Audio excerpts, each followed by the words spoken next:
తెలుసు, కథ అని తెలుసు, కథలన్నీ కంచికే చేరునని తెలుసు.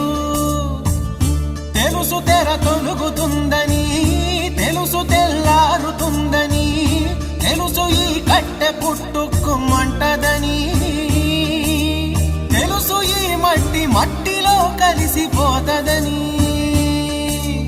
ఇన్ని తెలిసి ఇరకాటంలో పడిపోతావు ఎందుకని? మాయ